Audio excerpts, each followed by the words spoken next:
दोस्तों ने कलाम फरमाशा सिंध सेवण शरीफ का शायर बशीर अहमद गाइचो उस्ताद जुमा खान फरमाशा ईरान का अली अकबर सिंह जी फरमाशा वधिक फरमाशा अमाला सिंह जी बेले बाजार का अताला सिंह जी फरमाशा वधिक बयान दोस्त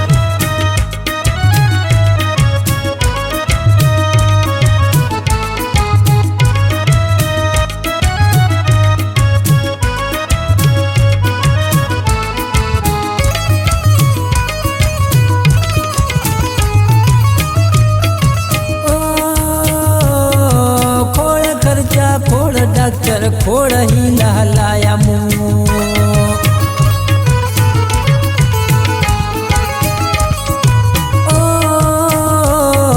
खोड़ खर्चा खोड़ डॉक्टर खोड़ ही लहलाया मुँह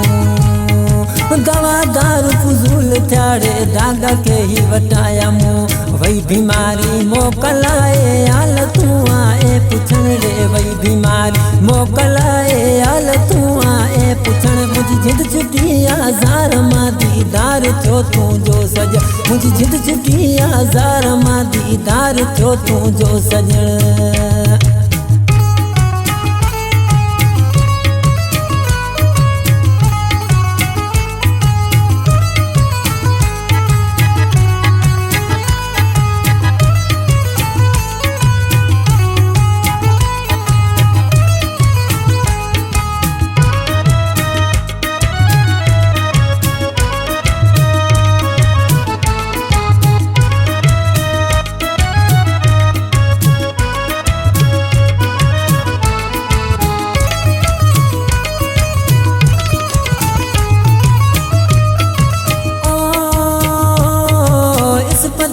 सारे तो के रोज पे सुलका भरम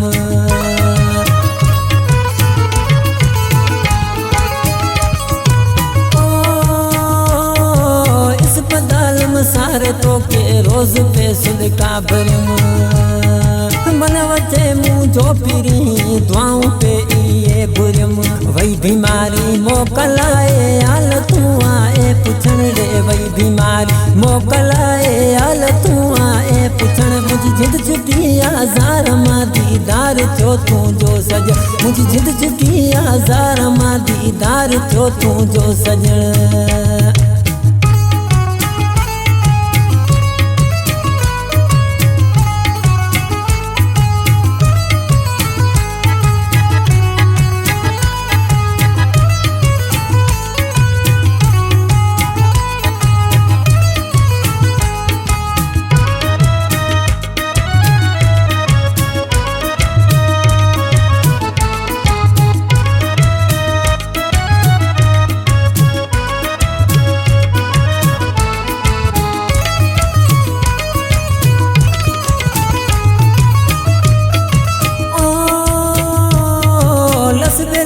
अभी बिला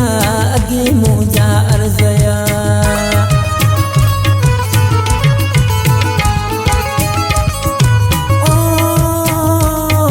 लस बेले में अभी बिला अगी मुझा अर्जया हदसी तो के सामने सोना सियों थे सब मर गया वही बीमारी मोकलाए आल तू आए पुछण रे वही बीमारी मोकलाए आल तू आए पुछण मुझी जिद छुटी आज़ार मां दीदार थियो तू जो सज मुझी जिद छुटी आज़ार मां दीदार थियो तू जो सजण